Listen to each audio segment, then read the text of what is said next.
సమ్మేళనం ఈ రోజు స్టార్ట్ అయింది కాదు. ఆ రోజు శ్రీకృష్ణ భగవాన్ ఏదైతే గోవర్ధనకి వచ్చి ఏదైతే గోవర్ధన ప్రజలకు రక్షణ కల్పించిందో ఆ రోజు నుంచే సభ సమ్మేళనం స్టార్ట్ అయింది. ఏదైతే స్వతంత్రం రాకముందునే ఆ రోజు నవాబు కాలంలో సర్వోత్సవాలు జరిగినటువంటి మా యాదవ సోదరులు నిజంగా కూడా ఈ తెలంగాణ రాష్ట్రంలో సంస్కృతులను కాపాడుకునే సాంప్రదాయం మన రాష్ట్రంలో ఉంది. కాబట్టి నిజంగా ముఖ్యంగా దేవుడిని దేనితో పూజిస్తాం, పూలతో పూజిస్తాం. కానీ ఆ పూలనే మనం పూజిస్తాం. అవి తెలంగాణ సాంప్రదాయం. ముఖ్యంగా గొల్ల కుర్మలు ఈ పశు సంపదను, పశువులను, గోవులను దేవుని లెక్క పూజించే సంస్కృతి మన తెలంగాణలో ఉంది. కాబట్టి అంత మంచి సంస్కృతిని రాబోయే తరాలకు కూడా మనం అందించాలి. ఈ సదరు సమ్మేళనాన్ని అంగరంగ వైభవంగా నిర్వహించడానికి మన రాష్ట్ర ముఖ్యమంత్రి వర్యులు ఈ సంవత్సరమే అమిత్ కుమార్ యాదవ్ గాని, అంజన్ కుమార్ యాదవ్ గాని వచ్చేసారు. కానీ ఒక్క మాట మా యాదవ పక్షాన ఈ సదరు రాష్ట్ర పండుగ నిర్వహించమంటే గౌరవ ముఖ్యమంత్రి రేవంత్ రెడ్డి గారు 1459 జీవోలు తీసుకొచ్చి ఇది రాష్ట్ర పండుగ గొల్ల కుర్మలంటే మాటకు మారింది, నిజానికి మారుతుందని చెప్పి రాష్ట్ర పండుగ ప్రకటించేందుకు రాష్ట్ర ముఖ్యమంత్రి వాళ్లకు దానికి సహకరించిన మా పెద్దలకు నిజంగా కూడా పేరు పేరు ధన్యవాదాలు. అదే కాకుండా ఈ సదరు సమ్మేళనం రాష్ట్ర పండుగతో పాటు ప్రతి సంవత్సరం ప్రభుత్వం నుంచి 1,50,00,000 రూపాయలు కేటాయించిన ఘనత రాష్ట్ర ప్రభుత్వం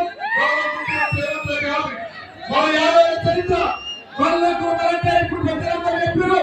ఎట్లయితే పాలు స్వచ్ఛంగా ఉంటో కొల్లకు మన మనసు కూడా అదే స్వచ్ఛంగా ఉంటుంది.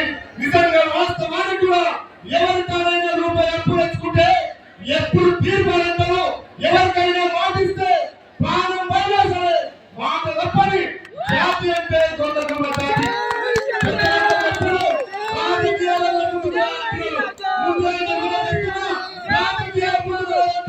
మన పిల్లలు విద్యాపరంగా ముందుండాలి.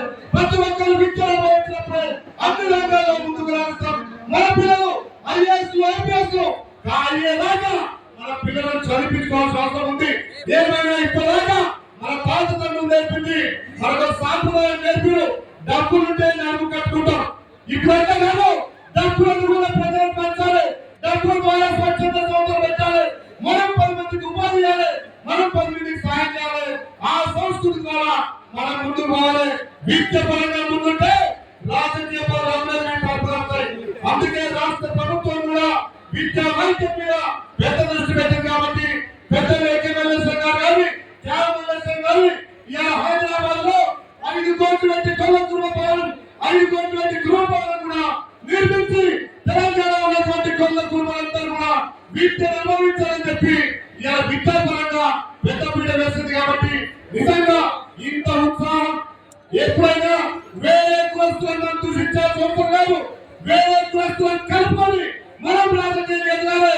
మనమెంతో మన మాట వచ్చే విధంగా మనం ముందుకు పోవాలి. కాబట్టి నిజంగా దీనికి సహకరించి ఇంత అంగరంగ వైభవంగా సభను నిర్వహించి మన జాగ్రత్త మండలానికి మారుపేరుగా మాటిస్తే తప్పని కూడా నిర్వహించుకున్న మన నిర్వహణకు నిజంగా పేరు పేరు ధన్యవాదాలు.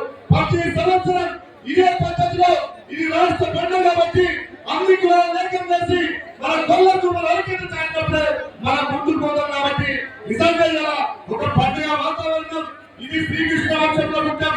మనము ఇక్కడ తిరుపతిలో కూడా మొదటి పూజ మన కొల్ల కుటుంబంతో వెంకటేశ్వర స్వామి కాబట్టి ఆ వంశం మన యాదవంతులందరికీ మన శ్రీకృష్ణ వంశంలో ఉన్న వాళ్ళకు తప్పకుండా అన్ని విధాలుగా ముందుకు రావాలని తెలియదు. ఇదే రకంగా ప్రతి సంవత్సరం అందరి సహకారంతో ఈ సమ్మేళనం నిర్వహించుకోవాలి. దీనికి మమ్మల్ని పిలిచి మమ్మల్ని ఆహ్వానించినటువంటి మా శ్రీకృష్ణ యాదవ్ కమిటీ సభ్యులందరికీ పేరు